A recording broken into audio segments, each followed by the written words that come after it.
May isang bansa sa malayong silangan, upirang ngalan perlas ng silanganan. Ang kagandahan nito ay walang katulad, pinto't pilak, bulaklak ay namumukadkad. Bagong upir, bagong tayo ay yaahon sa mga dayuhang umalipin ng unang panahon. Tumindig ka, imulat ang iyong mga mata, panahon na sabi ng abayahawa. Maharlika Okay, mapagpalang araw, hapon o gabi sa lahat ng ating mga tagapakinig, lalo na yung mga sumusubaybay sa ating channel. Purihin ang ating kalayam sapagkat bigyan tayo ng pagkakataon na sabay-sabay nating pag-aralan ang Torah.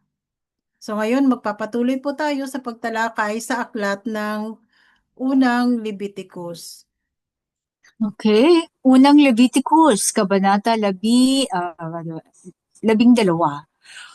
Tuntunin sa paglilinis ng nanganak. So, sinabi ni Yahweh kay Moses, ganito ang sabihin mo sa mga Israelita, kung ang isang babae ay magbuntis at manganak ng lalaki, 7 araw siyang ituturing na marumi, tulad ng tuwing siya ay may regla. Pagdating ng 8 araw, dapat nang tuliin ang sanggol. 33 araw ang hihintayin ng ina upang malinis sa pagdurugo. Hindi siya dapat humawak ng anumang bagay na sagrado at hindi rin dapat pumasok sa santuaryo hanggang hindi natatapos ang takdang panahon ng paglilinis. Kung babae naman ang kanyang anak, 14 na araw siyang ituturing na marumi, gaya rin ng siya ay may regla. Pero times 2, 66 na araw pa siyang maghihintay bago siya ituring ng batas na malinis.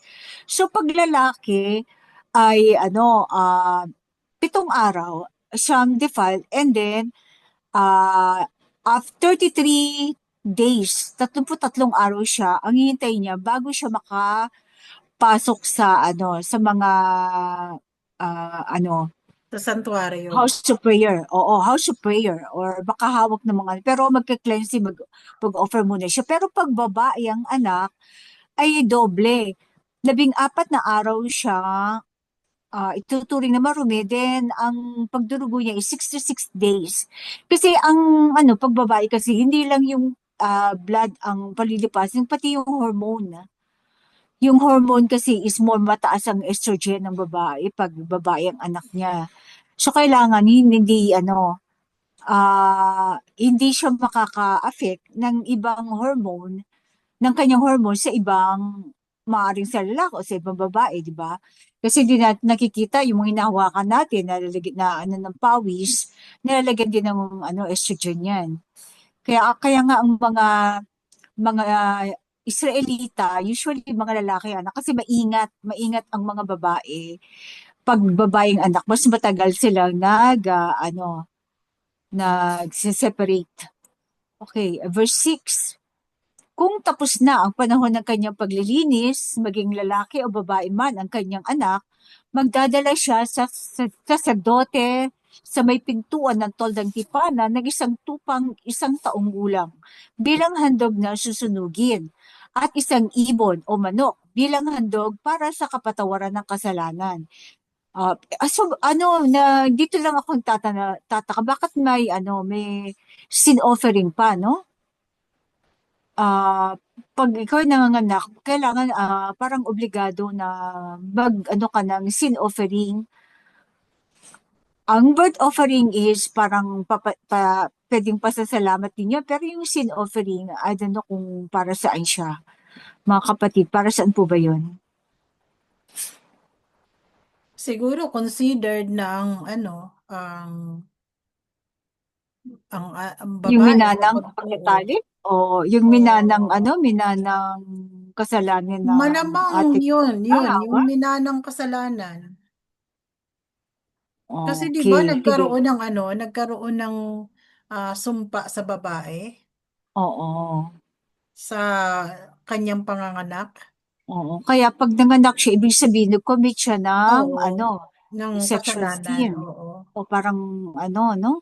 Mm. Okay. Yung nagmula yan kay ano, Kay Hawa. Lola Hawa. Hawa, oo. Maaari. Pero Malamang. oo. Basta tuwing sabi ko, ano kayang kasalanan nun? Di ba? Okay. Verse 7. Ihahandog ito ng saserdote sa alahayam para sa nanganak, at ang babae ay ituturing na malinis sa pagdurugo. Dahil sa course na no?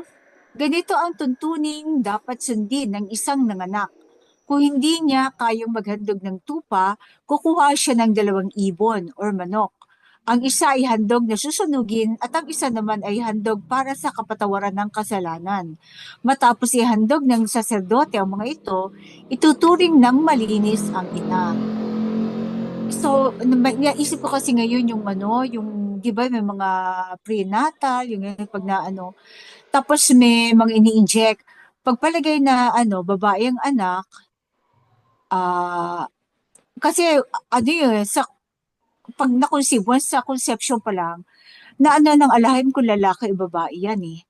Pero, pag prenatal, napapalitan nila ng hormone. Let's say, babae ang anak, tapos magkakaroon bigla ng penis kasi sa first 3 months, 'di ba, brain pa lang nun eh. Heart, brain, eyes, wala pa yung sexual. Pero biglang tutubayan. Kaya paglabas, lalaki, pero puso at saka yung kanyang is babae. Kaya nagkakaroon ng confusion, gender confusion ang mga pinapanganak ngayon. Napapalitan ba talaga? Ah, Mayroon na bang mga cases na gano'n? Na yung hormonal during conception ay pinapalitan na nila kung ano yung magiging sex ng babae ng bata? yan ay napanood ko sa yung ikunento niya yung father ni Nicole Kidman, yung asawa ni yung father ni Nicole Kidman, parang inaano yan eh. Parang kinukurap nga nila ang yung design, di ba? Ng alayam. So kaya, sabi ko, kaya dumadami ang even sa pagkain, sabi na nga nung huwag kayong masyadong kakain ng fast food. Lalo na yung mga chicken. Pag may bala kayo kasi maraming hormone yan.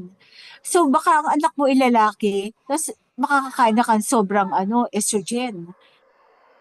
Kaya magiging makaka-effect na mawala instead na lumabas yung penis, ibang sexual organ ng So, yun ba ang maituturing na dahilan kung bakit maraming bakla? sa mga hormone Bakla at kasi kaya tumbong. nga may mga dumadami ang sexual gender confusion ngayon eh. Yan ang nagagawa ng sciences. Yung nga, di ba pag sobrang hormone nga, minsan yung lalaki nagkakaroon pa yung mammary gland, di ba? Dahil sa yung mga kinakain yung mga fast food ngayon. Although yun matagal na alam ng pero ngayon lang na-discover sa mainstream. Pero yun ay matagal na ginagawa pala. Anong Victoria's Secret? Ano ang sikreto ni Victoria? Victoria is a man. So, Kaya ibig nagkaroon ng sabihin, line of ano na pala Victoria yan? treatment. Kumbaga, ang pagiging Matagal na. homosexual ay by choice na pala yon. Di ba Binigyan na nga nilang pa check. yun? Tika na eh. Di ba yung pagiging homosexual at saka, di ba sumpa yun? Sa ngayon kasi, bro, alam na nila, nakaka-clone nga sila ng tao. So, pwede nila i-alter o i-corrupt yung hormones and genetics. Nasa sinapunupunan pa lang. Di ba nga, Di, China ngayon, di ba? So, hindi mo masabing curse kasi hindi sinabi ng, walang sinabi ang meserong curse kasi, kahit pa, sabi nga na, hindi porke homosexual ka o binabae, kailangan mong mag-commit ka ng Malinaw ang ano na wag Kailan, kang mag hindi. Kailan ba nagsimula yung pagiging, yung homosexual? sa fall of man, sa ano, sa fallen angels. Hindi Di ba nagsimula yan nung sayaw-sayaw sila, nag-praise sila doon sa ano, sa Goya na binalutan nila ng ginto. Doon nag-start yan. Kaya nga kaya nga pagising nila, lalaki sila pero ang puso nila babae. Ang babae naman, kumidlat yun, di ba? Pagising nila, ang puso nila, Parang lalaki. saan yun nakasulat, bro? Sa Genesis yun. Wala naman kami Yung nabasa panahon ngayon. ni ano yun eh. Alam ko panahon ni ano yun eh. Ni Moises yun, alam ko. Oo, Pero nadaanan din namin. Oo. scientifically, scientific Pero walang basis dede. sa Kasi yan, ang pagiging homosexual is sumpayan. Nandun yan sa Torre. Ibig sabihin, ano yan, spiritual ang ano na yan. Kaya nga nung high school nga ako, nagbibiroan nga kami. Gusto ko maging scientist, sabi kong gano'n. Kasi gagawa ako ng gamot na kapag ininom ng isang bakla ang pill na yon, magiging lalaki na siya. Oh, parang yung biro-biroan namin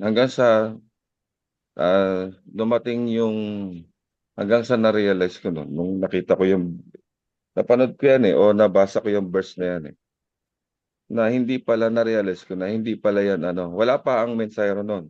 Ano pa lang yun? Ang age ko noon mga nasa 30. O magta-30 ako noon. Doon ko lang na-realize na ang ano pala niyan, ang gamot diyan is manumbalik ka sa covenant. Pag hindi ka nanumbalik sa covenant, hindi mawawala yan sumpa na yan. So ibig sabihin yung ninuno mo, kaya may homosexual kasi ang ninuno mo, isa yan sa mga sumasamba sa hindi tunay na pangalan, lumayo sa covenant, yung gumawa sa mga idolo, mga ganyan. Kaya nga, di ba? mga eunuch, baka nga may eunuch, noon pa man may eunuch na eh. At saka kasi, ang mga fallen kasi, tulad na lang ng ano, nung Statue of Liberty, mga androgynous siya yung yan eh. Either male or female, wala silang kasarian. Kasi yung Yes, mga wala sasabing, silang kasarian, pero ibig oo, sabihin, yung mga ang pagiging homosexual, nagsimula yan nung panahon na yon. Kaya nga, di ba? nakikipag-mate ang mga Di ba? Kaya ang nga, mga di ba? celestial beings. Hindi. Isa pagtalikod nila yan sa covenant at na hindi sila sumunod doon sa covenant ng alahayam. Andun nga yun, curse nga yun eh. Mapupunta ka sa curse, ibig sabihin. Hindi yung ika-curse ka, mapupunta ka sa curse pag Oo. hindi ka sumunod doon. Siguro dapat nating i-separate yung homosexuality per se, yung ano, yung gender confusion sa act na pinagbabawal. Yun, Hindi siguro kasi ano tingnan mo, natin, hindi ibig sabihin na binabai ka, gagawin mo yung mga homosexual act. Yun ang, yun ang ano, yun ang ka, ano, ano kaya sa alahayam, isang karumal-dumal na bagay.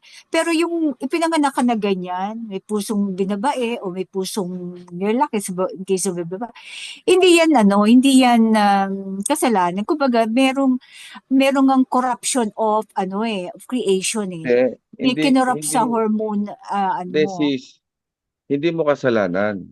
Kasalanan Oo. yan ng mga ninuno mo, na magulang mo, na ikaw ang nagdala.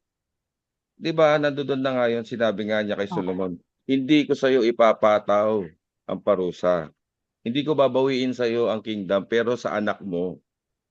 Nandoon Oo. naman yan sa Ten Commandments eh. Oh, Oo. ang mga anak ang nagdadala. Kaya nga sinasabi ko, ang pagiging homosexual, Idolatry kasi ang ang kasalanan pagiging ng Solomon. homosexual, sa Oo. idolatry yan at saka sa tag nito, sa pagtawag sa maling pangalan at pagsamba sa maling pangalan at sa idolatry. Yan yun. Hindi siya dahil sa galing sa ganito, galing sa ganun. Hindi. Kasi create ang unang creation is first couple, babae at saka lalaki. Sumunod Anong din, verse, bro? Saan babae yung at verse lalaki. na? Andiyan yan yung naandyan yan sa Genesis. Pagising nila, yung lalaki is babae na, ang puso. Yung lalaki, yung babae, pagising niya, lalaki na yung puso niya. Yung lalaki naman, babae na ang puso niya. Saang version, bro? Hindi ko nga matandaan sis kung anong verse, pero nandiyan yan sa Genesis. Sa Old Testament. Oo. Oo, Nasa Old natapos na Testament. natin ang Old Testament, pero wala naman tayong nabasa Walang ganun, tungkol bro, eh. dyan. Walang ganun. Nandiyan yan, O, yung baka naman pagising sa niya. sa corrupted Paki-search niya. version. Oo, bro. Kasi ayaw natin magbigay dito nang hindi natin mabibigay ang source. Although, okay tayo magbigay ng opinion, ganyan, siguro, ganyan, Hindi pwede. naman opinion Pero, yon. interpretation, kaya Hindi nga, naman gusto opinion namin yon ng, kasi ng nasusulat. kasi hindi naman opinion yon. Kasi Oo, kasama yan sa mga parusa kasama eh. yan sa result, the fall Kasama of yan man, creation, corruption parusa ng na dinala ng Oo, mga anak. Hmm. Dali nga, hanapin ko nga yung verse na yun. oo. So, proceed tayo. So, Kabanata 13, pwede na tayo sa Kabanata 13. Tuntunin sa mga sakit sa balat. Sinabi ni Yahweh kina Moses at Aaron, kung ang balat ni numan ay mamaga, magpantal, o kaya ay magkaroon ng parang singaw, at ang mga ito ay maging sakit sa balat na itinalaga ng batas na marumi, dapat siyang dalhin kay Aaron o sa mga anak niyang saserdote. Susuriin ito ng saserdote at kung makita nitong namuti ang balahibo sa balat at sa palagay nito ay tagos hanggang laman, ang taong iyon ay may sakit sa balat na ituturing na marumi. Kung magkagayon, ipahahayag niya itong marumi. So yung tao, i-consider na rin na marumi. Ngunit kung balat lamang ang namuti at hindi pati balahibo, ihiwalay siya ng 7 araw. So may observation period na 7 araw. Pagkatapos, susuriin siyang muli sa ika-7 araw at kung sa tingin ng saserdote ay hindi lumalala ang sakit sa balat, 7 araw pa niya itong ihihiwalay. So, yon, ilang araw na. Pagkaraan ng 7 araw o ika-14 na araw, susuriin niyang muli ang may sakit. Kung nagbalik sa dati ang kulay ng kanyang balat at ang sakit sa balat ay hindi kumalat sa ibang bahagi ng kanyang katawan, ipahayag siyang malinis dahil isa lamang itong pamamantal o maaaring ang baka allergy lang lalabahan niya ang kanyang damit at siya ay magiging malinis na. Ngunit kung mamaga uli ang kanyang balat at kumalat ang sakit sa ibang bahagi ng katawan, muli siyang haharap sa saserdote.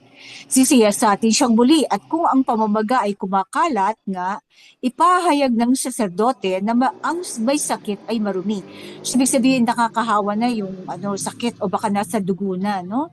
Kasi kumakalat sa ibang balat sa ibang parte. May sakit sa balat na itinalaga ng batas na marumi ang taong iyon. So, ang saserdote, napakaraming role. Siya, medicine, medisina. Ang sino mong magkaroon ng sakit na ito ay dapat dalhin sa saserdote para masuri. Sisiyasatin ito at kung ang namamagang balat ay mabuti at magnaknak at ang balahibo nito ay mabuti rin, siya ay may sakit sa balat na itinalaga ng batas na marumi. O parang ketong na to, no?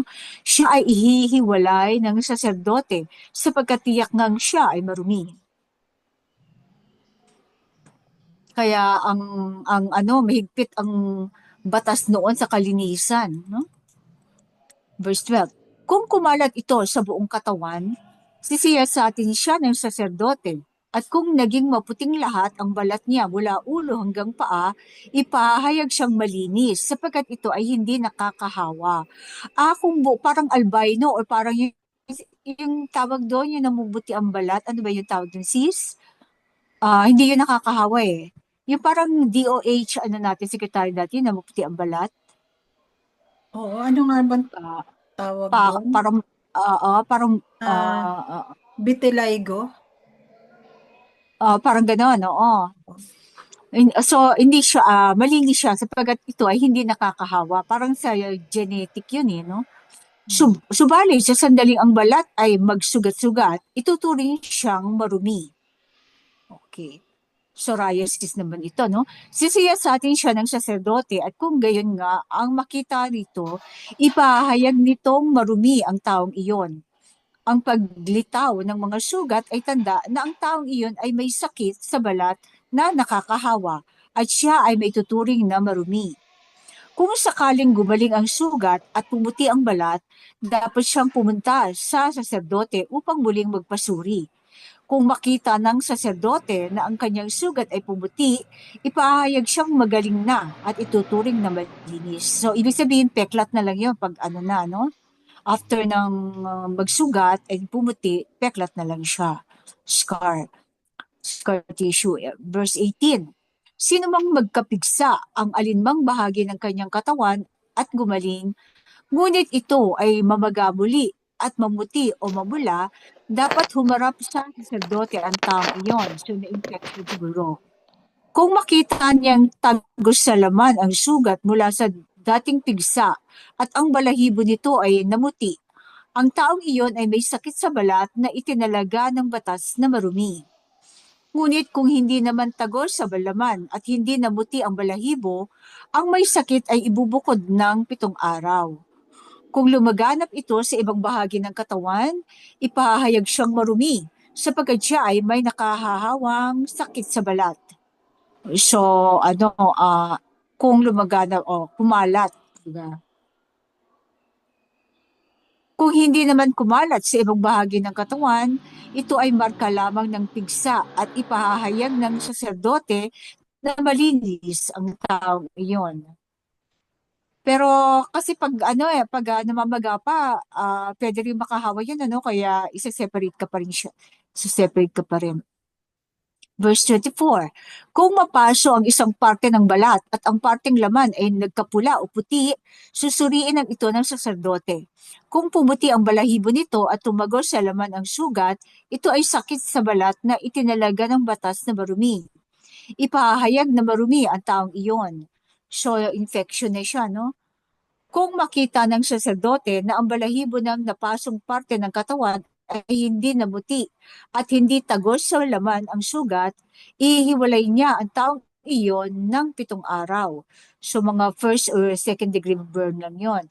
Sa ika-7 araw, ito ay susuriin ng saserdote at kung ang sakit ay kumakalat sa katawan, ipahayag na marumi ang taong iyon. Siya ay may sakit sa balat na itinalaga ng batas na marumi. Ngunit kung hindi kumakalat o humahawa sa ibang parte ng katawan at maputla ang kulay, pamamaga lamang ito ng napaso. Ipahayag siya ng saserdote bilang malinis sapagkat ito ay paltos lamang. Okay, paltos lamang. Okay? Verse 29.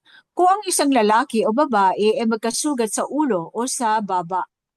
Ulo, so ibig sabihin ito ay parte ng mga usually may balbas at saka buhok, susuriin siya ng saserdote. Kung nangangati at tagos sa laman ng sugat at ang buhok ay numinipis at naninilaw-nilaw, ipahayag siya marumi. Siya ay may sakit sa balat na itinalaga ng batas na marumi. Parang galis na yun, no? Ngunit kung ang nangangating sugat ay hindi naman umabot sa laman at hindi nanilaw ang buhok, ihiwalay siya sa loob ng 7 araw. Pagkatapos, susuriin siya ng saserdote. Kung hindi ito kumakalat at di tagos sa laman o hindi naninilaw ang buhok, mag-aahit ang may sakit sa palibot ng sugat. Ngunit 7 araw pa siyang ihihiwalay. Sa ika-7 araw, susuriin siyang muli ng saserdote. Kung ang sugat ay hindi kumakalat sa ibang parte ng katawan, ipahayag siya ng saserdote bilang malinis. Ang hirap kasi wala pang mga antibiotic nung araw, no? Maglalabas siya ng kanyang damit at siya ay magiging malinis o baka kuto lang yun, ano? Ngunit pagkatapos niyang makapaglinis at magkaroon muli ng sugat sa ibang parte ng katawan, susuriin siya ng saserdote. Kung kumakalat ang sugat, ang taong iyon ay ituturing na marumi kahit hindi naninilaw ang buhok sa may sugat. Basta kumakalat, ano yun, may infection talaga. Kung sa tingin ng saserdote ay hindi kumakalat ang sugat at tinutubuan na ito ng itim na buhok, magaling na ang taong iyon at ituturing ng malinis. So, nag-kick in na yung natural ano natin, antibiotic, antibodies. Verse 38.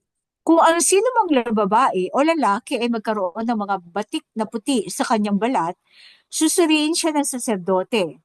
Kung hindi masyadong maputi ang batik, an-an lamang iyon. Siya ay ituturing na malinis. Kung nalalagas ang buhok ng isang tao at makalbo, siya ay malinis. Kung malugas ang buhok sa gawing noo, siya ay kalbo rin. Ngunit ituturing na malinis. Okay. Okay, Parang listintab alopecia nga, lang. no? Oo, Mr. Clean na nga eh. Mr. Clean nga, no? Oo, Mr. Ngunit, Clean, malinis nga. ngunit kung may lumitaw na mamula-mulang sugat sa kalbo niyang ulo o noo, ito ay maaaring sakit sa balat na itinalaga ng batas na marumi. Susuriin siya ng saserdote. Kung ang sugat na iyon ay tulad ng sakit sa balat na parang ketong na tumubo sa ibang bahagi ng katawan, ipahayag ng saserdote na siya ay marumi dahil sa sakit sa balat na itinalaga ng batas na marumi na nasa kanyang ulo. Ang taong may sakit sa balat na parang ketong ay dapat magsuot ng punit na damit. Huwag mag-aayos ng buhok, tatakpan ang kanyang bibig at laging sisigaw ng marumi ako, tuwing may malapit na ibang tao. Hanggat siya ay may sugat, ituturing siyang marumi at sa labas ng kampo maninirahang mag-isa. So kailangan papakita mo na para iwasan ka rin ng iba, no? Walang Wala pa lumapit kasing sa'yo. face mask noon eh. Oo, pero yung wag kang kalampudit ang suot mo, gano'n, parang senyales yun na na wag kang lalapitan. Yung So, kitongin, parang ganun, di ba? oo, kailangan, sigaw mo, marumi ako May sa bell diri. pa nga sila eh. Oo. Para iiwasan sila ng tao. Bell ba? Hindi ba signage? Hindi, mayroong bell. Para pagpadating pa lang, malayo pa lang, iiwas na Oo, yung tao. Okay. oo. Para hindi sila makahawa. Tama. Kasi yun ang ano eh, yun ang dala-dala nung kitongin, yung bell. Naku, wag lang siya pupunta sa bandang Quiapo, Divisoria. Naku, siksikan. Yung mga tao nun, hindi naman ganun kadami pa, no? Okay. Tuntunin sa amag sa tela o pati yung mga amag kasi ang kanilang medyo mamahal yung mga tela nung araw no. Kung magkaroon ng amag ang damit na lana o lino o hinabing sinulid na lana o lino o ano mangyayari sa balat kapag ang apektadong bahagi sa tela sa hinabing o gantsilyong material o anumang gamit na yari sa balat ay may berde o mapulang kulay, ito ay isang nakahahawang amag at dapat ipakita sa saserdote. Okay. Ang saserdote ay susuriin ang apektadong bahagi at ihihiwalay ang gamit ng 7 araw. So, ang yung gamit ay ihiwalay. So, siguro meron lalagyan doon na isang no? Sa ika-7 araw, ito ay muling susuriin at kung ang amag ay kumalat sa tela, sa hinabing o gantsilyong material o sa balat, anumang gamit ito ay isang matinding nakakahawang amag. Ang gamit ay marumi. Hindi dapat siguro ibinilad na nila, no? Ang hinabing o gantsilyong material ng lana o lino o anumang gamit na yari sa balat na nasira dahil sa matinding nakakahawang amag, ang gamit ay dapat sunugin. Kasi ang amag kasi, yan, pag na-inhale mo yan, direct yan sa inyong brain na nagko-cause ng Alzheimer or dementia. Kaya yung mga bahay na maamag nun, di ba? Yung mga pag may naamoy ka, inilalayo, dapat talaga hindi naamoy, dapat sinusunog na, no? Verse 53, subalit kung hindi naman humahawa sa ibang parte ang mantsa nito, maging ito ay sa damit, sa kagamitang yari sa balat o sinulit, iuutos niyang labhan iyon, ngunit ihihiwalay pa niya ng 7 araw. Pagkatapos, muli itong sisiyasatin ng saserdote. Kung hindi pa rin nagbabago ang kulay nito, kahit hindi kumakalat, ituturing na itong marumi at dapat sunugin, kahit ang amag ay nasa loob o nasa labas na bahagi ng kagamitan. Ngunit kung malabhan at ang mantsa ay kumupas, ang bahaging iyon lamang ang gugupitin niya sa damit o kagamitang yari sa tela o balat. At kung may lumitaw pang ibang mantsa, ang damit ay dapat nang sunugin. So, sa ikalawang lumitaw na mantsa, ano na yon? Kasi nandun na yung mga yung malalim na ang ugat ng amag na yon, no? Ngunit kung malabhan ang damit, kagamitang yari sa balat o sinulid, at maalis ang mantsa, ito ay lalabhang muli at ituturing ng malinis. So, 2 beses siyang lalabhan. Ito ang tuntunin tungkol sa mga amag ng anumang kasuotang damit o balat upang malaman kung marumi o malinis ang mga iyon. May katanungan po ba o reaction? Okay, proceed tayo. Kabanata 14. Paglilinis matapos gumaling sa sakit sa balat. So may procedure ng paglilinis sa sakit sa balat. Sinabi ni Yahweh kay Moses, ganito naman ang tuntunin sa paglilinis ng taong may sakit sa balat na itinalaga ng batas na marumi. Sa araw na siya ay lilinisin, haharap siya sa saserdote sa labas ng kampo at susuriin. So, sa labas ng kampo, kasi hindi nga naka-separate nga pala siya, no? So, yung saserdote ang lalabas, no?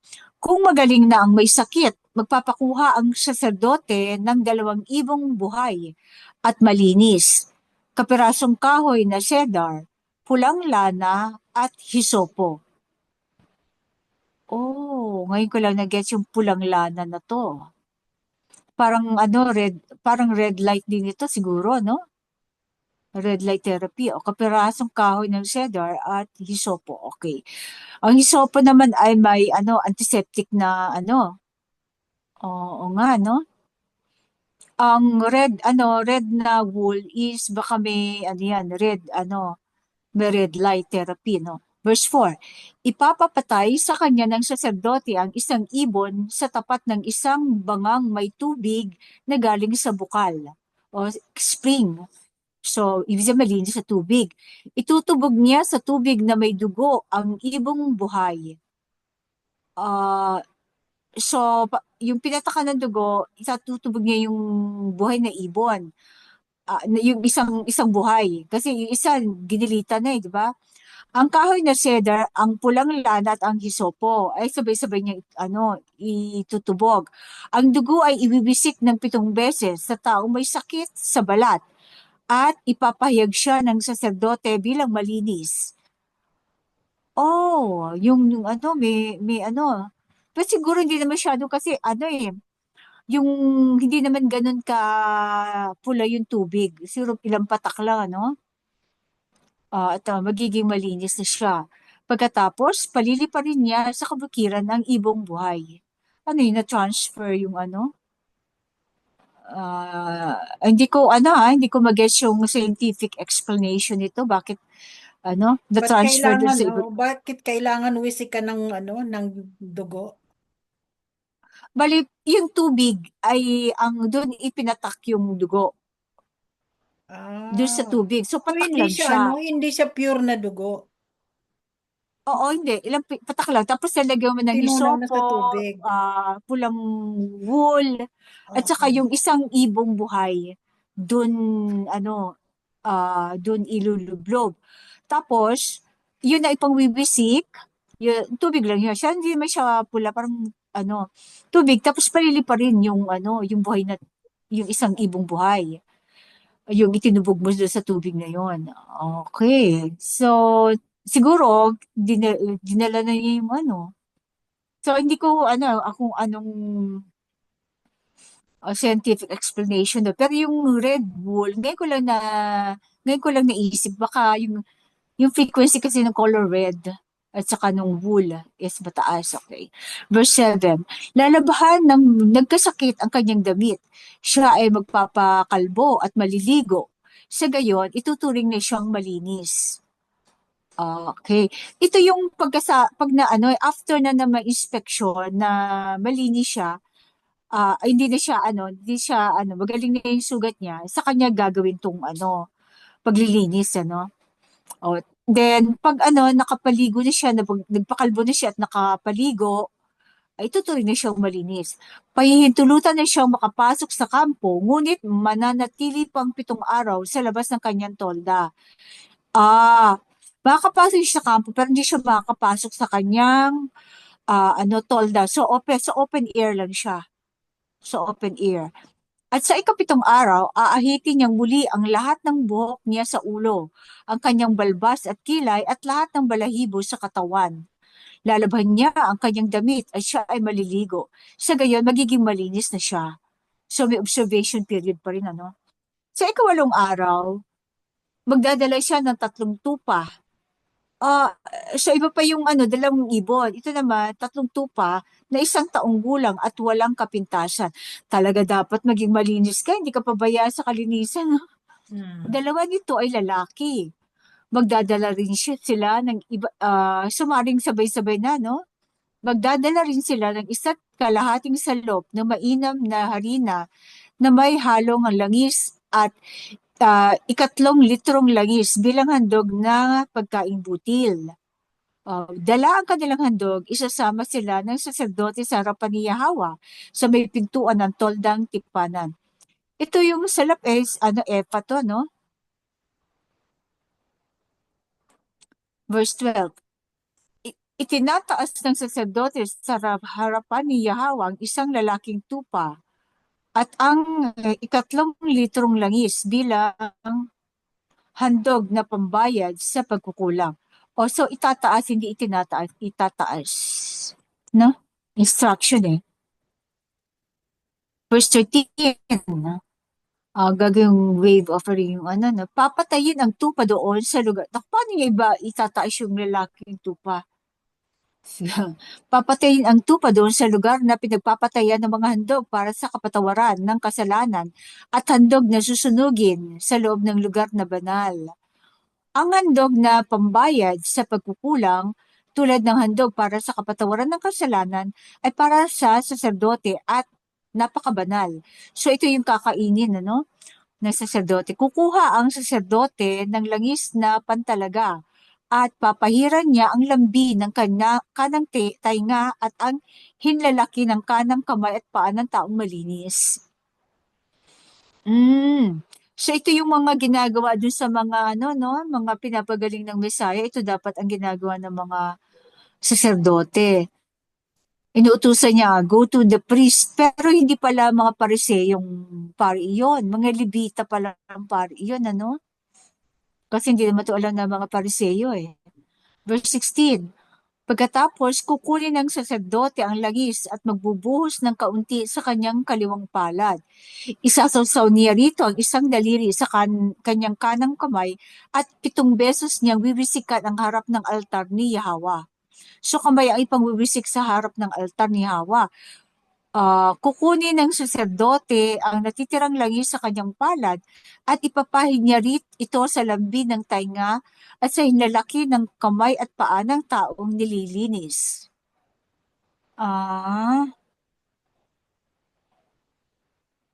Sa 2 beses. Ang natirang langis sa kanyang palad ay ipapahid niya sa ulo ng taong nililinis bilang handog kay Yahawa para sa kapatawaran ng kasalanan. Kasi walang kalbo yung taong yun. So, ipapahid niya yung mga langis. Verse 19, iaalay ng saserdote ang handog para sa kapatawaran ng kasalanan at sa pamamagitan nito ay tutubusin ang taong nililinis. Pagkatapos, kakatayin niya ang handog na susunugin at ihahandog niya ito sa altar kasama ng handog na pagkaing butil. Sa gayon, matutubos ang mga taong iyon at magiging malinis. O mga taong iyon. So, ibig sabihin, pwede pala na sabay-sabay yung mga paglilinis na taong defiled, na may sakit sa balat. At saka, yung pag-aalay sa kasalanan, hindi kaya pininiwalaan nila na ang sakit na kanilang, hindi kaya dahil naniwala ang mga na kaya sila nagkasakit ay dahil sa kasalanan? Kaya pati hindi lang paglilinis physically, pati yung pagtutubos sa kasalanan. Hindi kaya ganon, mga sis, bro? Ba't kailangan mag-offer ng ng sin offering, no? Okay, verse 21. Kung dukha ang taong maghahandog, mag-aalay siya ng isang tupang lalaki bilang handog na itinataas at pambayad sa pagkukulang. So, may guilt offering at saka wave offering. Kalahating salop ng harinang may halong langis bilang handog na pagkaing butil at ikatlong litrong langis. Mag-aalay rin siya ng 2 ibon o manok ayon sa kanyang kaya. Ang isa ay handog para sa kasalanan at handog na susunugin naman ang isa. So may sin offering at may burnt offering. So mahirap talagang magkasakit sa balat. Talagang dapat maging malinis. Verse 23. Pagdating ng 8 araw, dadalhin nila ang kanilang mga handog sa harapan ni Yahweh sa may pintuan ng toldang tipanan para sa kanilang paglilinis. Kukunin at itataas ng saserdote sa harapan ni Yahweh ang tupang lalaki at ang 3 litrong langis bilang handog na itinataas. Ang tupa ay papatayin ng saserdote bilang handog na pambayad sa pagkukulang at ang dugo ay ibubuhos sa paanan ng altar. So, ito yung guilt offering. Magbubuhos ang saserdote ng kaunting langis sa kaliwang palad niya. Isasawsaw ang isang daliri sa kanyang kanang kamay at 7 beses niyang wiwisikan ang harap ng altar ni Yahweh. So, siguro itong guilt offering kasi yung pagpapabaya. Kaya may guilt offering kasi nagpapabaya siya sa kanyang katawan. Siguro kaya kaya talagang magkakasakit sa balat. Verse 28, mula sa natitirang langis sa kanyang palad, papahiran din niya ng kaunting langis ang lambi ng kanang tainga at ang hinlalaki ng kanang kamay at paa ng taong gumaling sa sakit. Ang natirang langis sa kanyang palad ay ipapahin niya sa ulo ng taong iyon bilang pantubos sa kanya sa harapan ni Yahweh. Iahandog din niya ang 2 ibon o manok na kanyang nakayanan. Ang isa ay handog para sa kapatawaran ng kasalanan at ang isa naman ay handog na susunugin, kasama ang handog na pagkaing butil. Ito ang gagawin ng saserdote sa harap ni Yahweh upang linisin ang nagkasakit. Ito ang tuntunin na dapat sundin para sa taong may sakit sa balat na itinalaga ng batas na marumi at hindi kayang maghandog ng ukol dito para sa paglilinis. So, yung mga uso pa nun ng ketong no? Ang paglilinis ng amag sa bahay. So, ito yung mga amag sa bahay. Kasi wala silang mga nun ang kanilang bahay nun mga bato-bato talaga. Sinabi ni Yahweh kina Moses at Aaron, pagdating ninyo sa Kinaan, sa lupaing binabawi ko para sa inyo, at maaaring ang matirhan ninyong bahay ay may amag na nagpaparumi, kailangang ipagbigay alam agad ito sa saserdote. Kasi malapit sila sa sa dagat at saka sa Jordan River, sa So may mga hamog. Verse 36, ipapaalis ng saserdote ang lahat ng kasangkapan doon bago siya magsiyasat. So, oo nga pala kasi ang titirhan nila doon ay palalayasin nila ang mga Kanaanita, so yung mga bahay ay i-inspeksyonin nila kung pwede nilang tirhan. Kung hindi, ipapaalis sa saserdote ang mga lahat ng kasangkapan doon bago siya magsiyasat. Kung hindi, ituturing ding marumi ang mga bagay na naroon. Pagkatapos, papasok na siya upang magsiyasat. Kung makita niyang may mga amag sa mga dingding, maging ang kulay ay berde o pula, lalabas agad siya at 7 araw niyang ipasasara ang bahay na iyon. So, titingnan nila kung mawawala yung amag. Babalik siya sa 7 araw at kung ang bahid ay kumalat sa dingding ng bahay, ipapabakbak niya ang mga batong may bahid at ipapatapon sa labas ng bayan sa tambakan ng dumi. So, ipapabakbak din ang palitada ng loob ng bahay at itatapon sa tambakan ng basura ang lahat ng duming makukuha. O, so nagpapalitada rin sila ng clay, ano? Ang mga batong binakbak sa loob ng bahay ay papalitan ng bago at papalitadahan ng panibago ang loob ng bahay. Kung ang amag ay lumitaw na muli sa bahay matapos gawin ang lahat ng ito, magsisiyasat muli ang saserdote.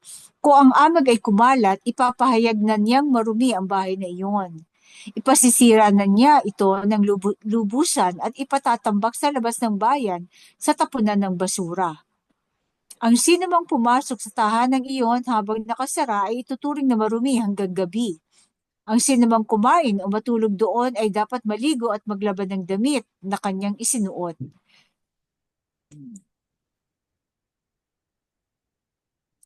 Verse 48. Kung makita ng saserdote na hindi naman kumakalat ang amag pagkatapos palitadahang muli ang bahay, ipahayag niyang ito ay ligtas na tirahan. Verse 49. Upang lubos itong luminis, kukuha ang saserdote ng 2 ibon, kapirasong kahoy na cedar, pulang lana at hisopo. Papatayin niya ang isa sa mga ibon at ang dugo nito ay patutuluin sa isang bangang may tubig na galing sa bukal. So isang banga naman. At saka ang tubig kasi sa bukal may mga mineralization, no? Ang kapirasong cedar, ang pulang lana, ang hisopo at ang buhay na ibon ay itutubog niya sa banga. Pagkatapos, wiwisikan niya ng 7 beses ang bahay. So, buong bahay, kaya pala isang banga, no? Sa gayon, magiging malinis na ito. Pakakawala naman niya sa kaparangan ang buhay na ibon. Sa gayon, malilinis ang bahay at muling ituturing na malinis. Ano kaya ang meron sa ibon, ano? Na naglilinis ng mga amag. Verse 54. Ito ang mga tuntunin tungkol sa pangangati at sakit sa balat na itinalaga ng batas na marumi o sa pamamantal o anumang tumutubong sugat at sa amag sa damit o sa bahay. Ito ang mga tuntunin upang malaman kung ang isang tao o bagay ay malinis o marumi. Ito ang mga tuntunin para sa mga itinalaga ng batas na maruruming sakit sa balat at mga nagpaparuming amag. Okay. May oras pa ba? Pwede pa naman isang chapter. Okay. Kabanata 15. Iba't ibang karumihan ng katawan. Okay. Ito naman mga karumihan. Verse 1. Sinabi ni Yahweh kina Moses at Aaron, sabihin ninyo ito sa bayang Israel. Ang sino mang lalaki o takpan man, ito ay magpaparumi sa kanya. Oh, kahit pa sa huran pala, is marumi pa rin, no? Kasi hindi ka magkakatulo kung ibig sabihin, marumi ang dugo mo. Diba? Verse 4. Ang alinmang higaan at upuan gamitin niya ay ituturing na marumi. Higaan at upuan, no? Sino bang makahipo sa higaan niya ay dapat maligo. Lalabhan niya ang kanyang damit at ituturing siyang marumi hanggang gabi. Gayon din ang dapat gawin ng umupo sa inupuan ng may tulo. Lalabhan din ang damit, maliligo at magbibihis at ituturing na marumi hanggang gabi. So, tingnan mo ito ha, lalabhan, o yung kahit hindi mo siya mahawakan, yung paghawak lang sa kanyang mga inupuan o hinigaan, ay pwede ka ma-defile na mahawa. So, how much more yung mga nagtatalik pa, at saka yung yung mga batang yung mga fake Jewish sa Israel ngayon, di ba? Pag ini-circumcise yung mga bata, mga rabay nila ang nagtutuli tapos sinisipsip nila ang dugo At ang bata ay nagkakaroon ng ng venereal disease, ng STD sa 8 years old, 8 days old pa lang, wala pa siyang ganun kalakas na immunity. Nabibigyan na nabibigyan na ng nabibigyan na ng sakit ng mga rabay nila, no? So, ito, kaya dapat talaga malinis ang inaano ng alayam. Verse 7, ang humawak sa may sakit ng tulo ay dapat maligo at magbihis. Lalabhan niya ang kanyang damit at ituturing siya marumi hanggang gabi. So immediately ang paglalaba, hindi mo nahintayin yung iba mong damit na pagsabay-sabayin, Sino mang maduraan ng may ganitong sakit ay dapat ding maligo at magbihis. Lalabhan niya ang kanyang damit at siya ay ituturing na marumi hanggang gabi. Kasi fluid yun no? Verse 9, ituturing ding marumi ang upuan na ginamit sa hayop na sinakyan niya. So yung mga kabayo, kamelyo, no? Ang sino mang makahipo sa anumang bagay na kanyang hinigan ay ituturing na marumi. So yung unan, yung kumot, ang sino mang magdala ng kanyang inupuan ay dapat maligo at magbihis. Lalaban niya ang kanyang damit at ituturing siyang marumi hanggang gabi. So maaring ang upuan niya ay carpet, no? So kahit bitbitin mo yung carpet o kahit upuan, pwede kang mahawa. Ang sino mang mahawakan ng lalaking may sakit na tulo na di muna naghugas ng kamay ay dapat maligo at magbihis. Lalabhan niya ang kanyang damit at ituturing siyang marumi hanggang gabi. Ang mga sisidlang iyari sa luwad na mahipo niya ay dapat basagin.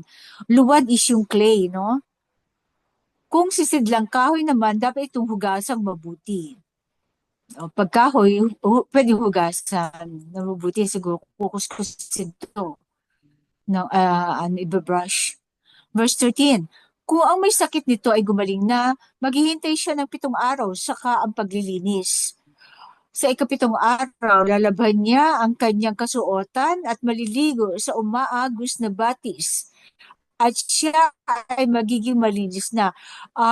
Okay. So everyday dapat maligo. Pero pag sa ika-7 araw, umaagos na batis kasi may mga mineral yun, no? Kinabukasan, kukuha siya ng 2 ibon o manok at dadalhin niya sa harapan ni Yahawa sa may pintuan ng toldang tipanan. Ibibigay niya ito sa saserdote upang ihandog. Ang isa ay para sa kasalanan at ang isa naman ay handog na susunugin. Ganito lilinisin ng saserdote sa harapan ni Yahawa ang taong nagkasakit ng tulo. Kawawa naman yung nahawa lang sa kanyang asawa, no? O kaya sa tulo. Verse 16, kapag ang isang lalaki ay nilabasan ng sariling binhi o sperm, dapat siyang maligo. Ituturing siyang marumi hanggang gabi. Dapat labhan ang alinmang kasuotang iyari sa tela o balat ng hayop na nabahiran dito. At iyon ay ituturing na marumi hanggang gabi. Pagkatapos magtalik ang isang lalaki at isang babae, dapat silang maligo pareho. Sila ay ituturing na marumi hanggang gabi. Kailangan talaga maligo bago takip silim. Verse 19. Ang sino bang babaeng nireregla ay 7 araw na ituturing na marumi. Ituturing ding marumi hanggang gabi ang makahawak sa kanya. Ang anumang kanyang mahigaan o maupuan sa loob ng panahong iyon ay ituturing na marumi. Ang sino mang makahipo sa higaan niya ay dapat maligo. Lalaban ito ang kanyang kasuotan at siya ay ituturing ding marumi hanggang gabi. So siguro meron siyang higaan at upuan talaga na special pag may dalaw, para alam na na walang ibang hahawak doon.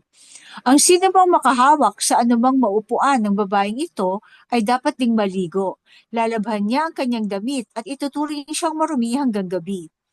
Verse 23, ang makahawak ng anumang hinigaan o inupuan ng babaeng iyon ay ituturing na marumi hanggang gabi. Sino mang lalaki ang makipagtalik sa babaeng may regla ay 7 araw na ituturing na marumi. Para din siyang nag-mens. Anumang kanyang mahigaan ay ituturing ding marumi. Kasi nasa kanya yung hormone, no? Verse 25. Kung ang sinumang babae ay dinudugo ng wala sa panahon o kaya ay lumampas sa takdang panahon ng kanyang pagreregla, siya ay ituturing na marumi habang siya ay dinudugo, tulad ng siya ay nireregla. Ang anumang mahigaan o maupuan niya habang siya ay dinudugo ay ituturing na marumi, tulad din ng siya ay nireregla. Ang sinumang makahipo sa mga bagay na ito ay dapat maligo. Lalabhan niya ang kanyang kasuotan at ituturing siyang marumi hanggang gabi. Okay. Kung huminto na ang kanyang pagdurugo, siya ay ibibilang ng 7 araw mula noon at magiging malinis na siya. Oh, bakit parang ano, paano to? Hmm, kung huminto na ang kanyang pagdurugo, siguro ito yung ano, hindi ito yung hindi dalaw, ano? Ito yung wala sa panahon. Sa 8 araw, kukuha siya ng 2 ibon o manok at dadalhin niya sa saserdote sa may pintuan ng toldang tipanan. Ihahandog ang isa nito para sa kasalanan at ang isa ay handog na susunugin. Sa ganitong paraan, lilinisin ni siya ng saserdote sa harapan ni Yahweh. Ganito ninyo ilalayo sa karumihan ang mga Israelita sapagkat kung hindi ninyo ito gagawin, mamamatay sila sa paglapastangan sa tabernakulo na nasa gitna nila. Oh, so, paano kaya yung mamamatay? Siguro sa ano, no? Pag humarap sila sa tabernakulo ng marumi, okay. Verse 32, ito ang mga tuntunin para sa paglilinis ng lalaking may tulo o nilabasan ng sariling binhi, sa babaeng nireregla, sa lalaki o babae na nilabasan, at sa lalaki makikipagtalik sa isang babaeng itinalaga ng batas na marumi. So, paglilinaw, tandaan na sa panahong iyon ay kasama ng mga Israelita ang tabernakulo ni Yahweh sa gitna nila. Kinakailangan panatilihin ang kalinisan sa kampo sa pamamagitan ng